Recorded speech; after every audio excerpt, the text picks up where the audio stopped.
Children, first of all, I want you all to have a crisp good day.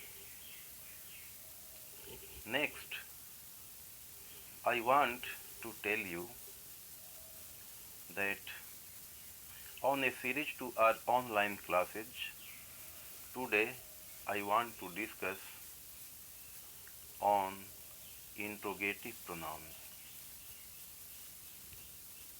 We have talked a lot about different kinds of pronouns, and today it is the turn of interrogative pronouns. Interrogative pronouns are used frequently by us.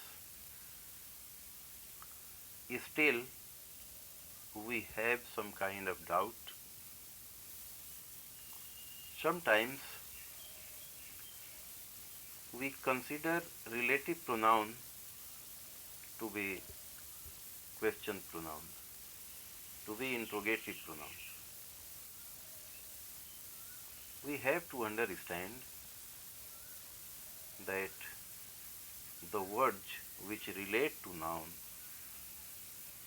they are not exact interrogative pronouns. Those words which exactly want to know something, which demand something, these words are interrogative pronouns. Let us move ahead and see what really an interrogative pronoun is, or how will you define what interrogative pronouns are. Look at here. Interrogative pronouns are those pronouns that refer to something which we are not aware of, but we have the earnestness to be aware. Interrogative pronouns are those pronouns that refer to something which we are not aware of, but we have the earnestness to be aware. It means these interrogative pronouns help us to know something more than what we understand. The words which are known as interrogative pronouns are basically five in number: who, whom, whose, what, and which. But it doesn't mean that they are only five and they cannot be extended. We use some deflections and then make some other words also. That's why the number of interrogative pronouns get increased. But before we see what are those increased pronouns, it's better to know slightly about these five basic pronouns. First of all, frequently used term what.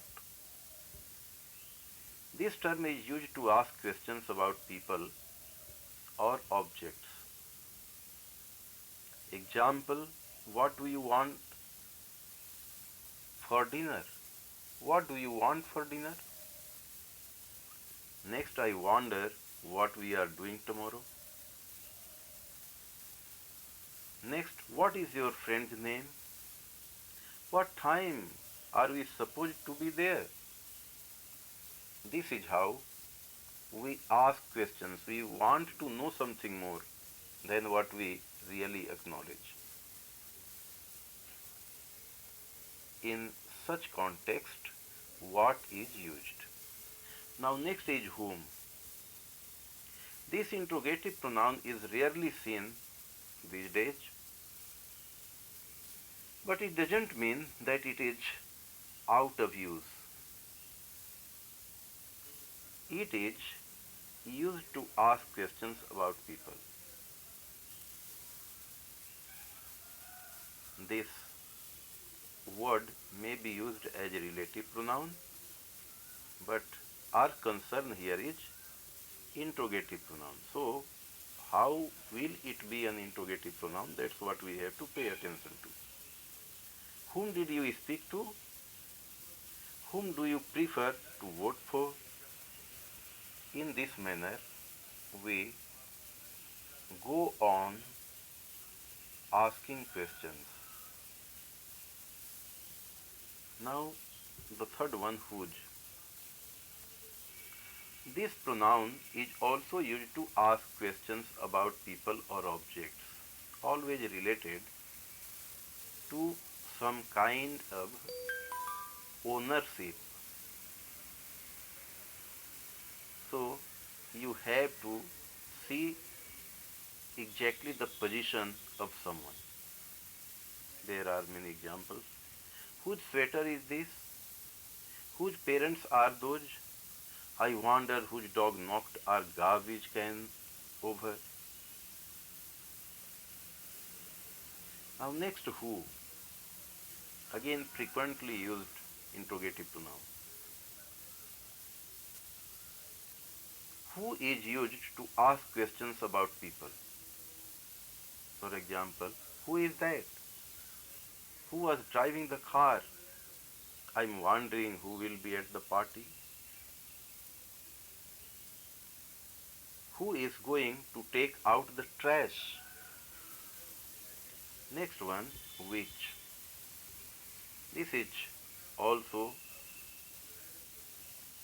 a very frequently used term. It is used to ask questions about people or objects. Its function is more than those which stand either only for objects or only for people, because it works for both. Examples: which color do you prefer?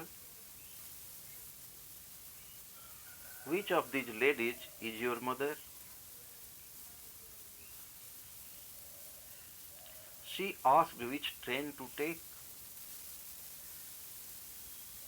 Now look at, in some cases, interrogative pronouns take on the suffix ever.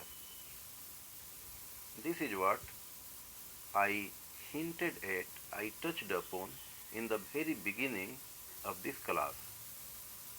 Now I want to elaborate it. The suffix ever is used with the words which we have already seen. A few can also take on the old-fashioned suffix soever. This soever suffix is nowadays not much in use, but it doesn't mean that it is completely obsolete, out of practice, out of use.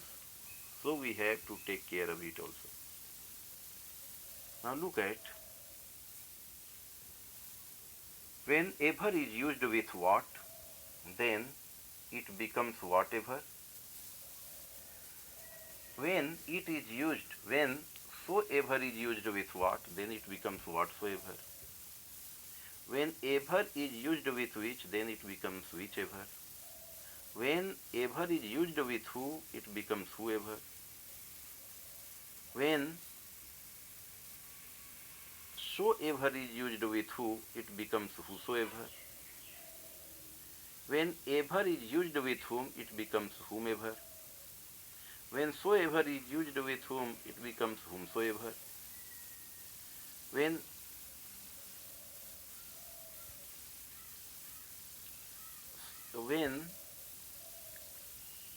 ever is used with whose, it becomes whosever. Whenever is again used with whose, it becomes whosever. In this manner, what we find that the scope of interrogative pronoun gets enhanced and well expanded. Children, you have to be aware of all of these pronouns because they are very useful.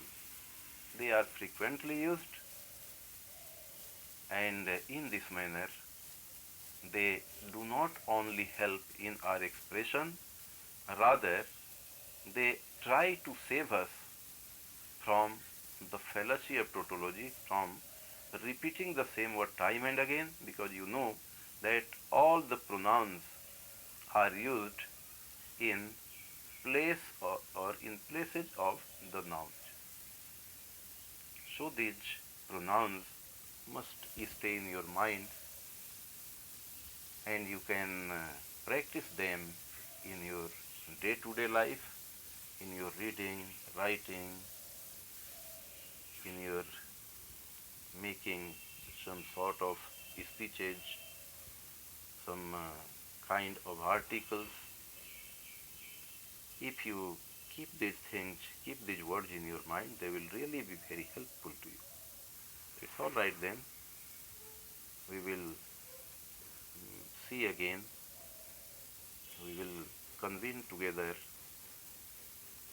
If not, it's exactly on online class.